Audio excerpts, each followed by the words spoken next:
各位朋友，大家好，歡迎嚟到小品心語。如果有一日你失去晒所有名譽、財富、關係，一瞬間崩潰，你仲剩低啲咩？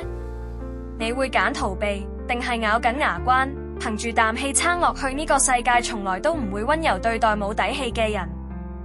冇底氣嘅人只會俾現實吞噬，迷失喺困境入面。但有底氣嘅人，即使跌落人生最深嘅谷底，仍然可以靠住內心嘅力量企返起身，行到最後。因為真正嘅底氣唔係靠人哋俾，而係自己一啲一啲咁建立出嚟。底氣唔係虛張聲勢嘅自信，亦都唔係逞強，而係一個人內心真正嘅力量。當人生陷入低谷，當困境席捲而來，你仲企唔企得穩？真正嘅底氣唔係依賴財富、權力或者名聲，而係嚟自你嘅實力、信念同心態。佢唔靠包裝，唔需要偽裝，而係靠累積而成。有底氣嘅人，唔理環境點變，都可以憑住內心嘅堅定撐過風暴，絕對唔會輕易崩潰。底氣嘅核心嚟自以下幾個關鍵要素：知識同能力。底氣有一部分係嚟自你嘅實力同能力。當一個人有紮實嘅技能同知識，佢面對困難同挑戰時會更加有信心，因為佢知道自己有能力解決問題。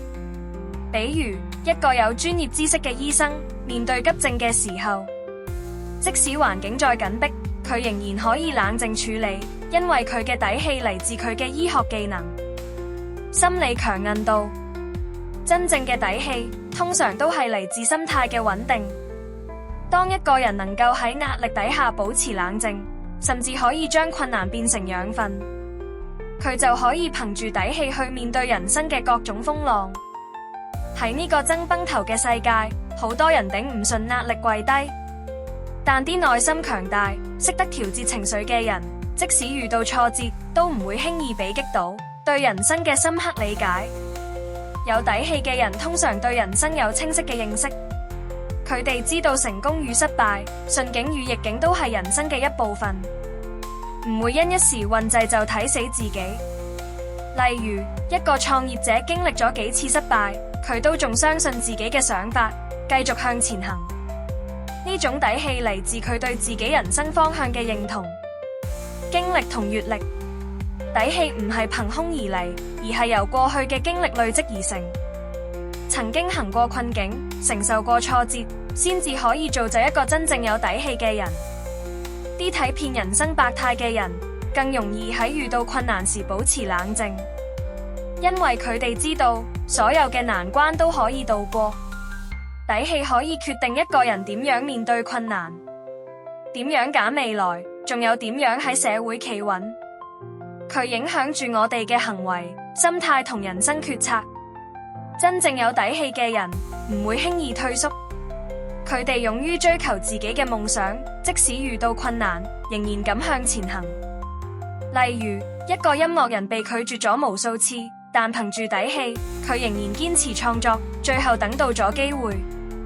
有底氣嘅人唔容易俾外界影響，唔會因為其他人嘅質疑或者批評而動搖自己嘅信念。佢哋知道自己要做啲咩，仲可以專注喺自己嘅目標。例如一個學生面對家人同朋友嘅唔理解，佢仍然堅持行自己嘅路，因為佢嘅底氣嚟自對未來嘅信念。人生唔可能永遠順利，有底氣嘅人喺面對失敗時，可以快手調整心態，繼續向前行。佢哋唔怕困難，因為佢哋知道困難只係暫時嘅。例如一個企業家喺經濟危機中倒閉，但佢冇放棄，而係憑住底氣重新開始，最終再創高峰。底氣唔係天生嘅，而係可以培養出嚟，提升自己嘅專業能力，令自己喺任何環境之下都有價值。咁樣先至真係擁有底氣。學習成長永遠都係提升底氣嘅最佳方法。強化心理韌性。學識調適自己嘅情緒，當面對壓力時，唔好逃避，而係試下冷靜分析，揾方法解決，建立自我認同。唔好俾外界嘅聲音影響，揾到屬於自己嘅方向，並且堅持自己嘅選擇。自信嚟自內在嘅認同，而唔係外界嘅評價。累積人生經驗，每一次挫折，每一次困難，都係令你更有底氣嘅機會。只要你撐得住，你就會變得比尋日更加堅強。底氣決定咗一個人可以行幾遠。當你擁有真正嘅底氣，就算世界變得艱難，你都可以堅持落去。你仲可以撐住自己，唔會俾現實擊倒。點樣提升自己嘅底氣？提升底氣唔係靠把口，而係要靠日復一日累積。真正嘅底氣嚟自內心嘅力量，佢可以令人在面對困境時唔會被擊倒。就算人生跌到落谷底，都要挺直條腰。幫助你建立真正底氣嘅方法：一、增強知識同埋能力。底氣其中一個核心就係你嘅實力。當你擁有足夠嘅知識同技能，無論面對咩挑戰，都可以應付得到。你都可以憑自己嘅本事去應對，而唔係靠運氣。不斷學習新知識，提升自己嘅專業能力。無論係工作定生活，當你掌握得越多，你就越有信心去應對唔同狀況。持續提升解決問題嘅能力，學識應對變化，令自己喺唔同環境下都企穩陣腳。二、強化心理韌性。有底氣嘅人唔容易被擊倒，即使遇到挫折，都可以好快調整心態，繼續向前行。要培養呢種心理韌性，你可以接受挑戰，唔好逃避困難，而係將每一次挫敗當成成長機會。每捱過一次困境，你內心就會更堅定。練習冷靜思考，當壓力嚟到時，先深呼吸，然後理性分析狀況，揾到解決方法，而唔係驚惶失措。三、建立自我認同。底氣嚟自對自己嘅肯定，唔需要靠外界嘅認可。要建立強大嘅自我認同，你需要清楚自己嘅價值，唔好成日同人比較，而係揾到自己嘅強項，並相信自己值得被尊重。設定目標，俾自己一個清晰嘅方向，並且持續努力，令自己一步一步接近目標，咁你就會更有底氣去面對困難。經歷同閱歷嘅累積，底氣唔係一下子就有，而係要透過時間磨練出嚟。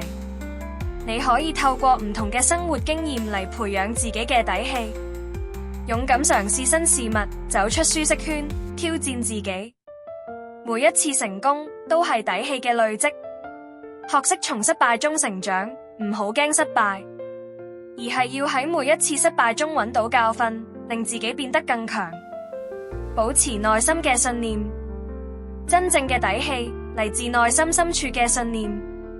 當你堅信自己做到，即使環境點變，你都唔會輕易動搖。建立積極嘅思維方式，相信自己可以克服困難，唔俾負面情緒影響你嘅判斷。不斷提醒自己為咩而努力，每次遇到挫折，問自己我究竟係為咩而堅持。咁樣可以幫助你保持底氣，唔會俾困難打低。底氣唔係天生嘅，而係透過不斷努力培養出嚟。當你具備知識、心理韌性、自我認同、經歷同信念，你就會發現自己越嚟越可以從容面對人生嘅風暴。真正嘅底氣唔係外在嘅裝飾，而係內心嘅強大，令你喺任何時候都可以穩住自己，繼續向前行。今日開始，問下自己，你嘅底氣喺邊度？如果仲唔夠，就由而家開始培養佢啦。今日嘅分享就講到呢度，希望可以俾你啲啟示。記住點個讚同分享出去，讓更多人一齊加入我哋。人生有低潮，有底氣先撐得過去，準備好培養你嘅底氣未？歡迎喺評論區留低一句，唔好忘記關注小品心語。多謝你嘅支持，我哋下次再見。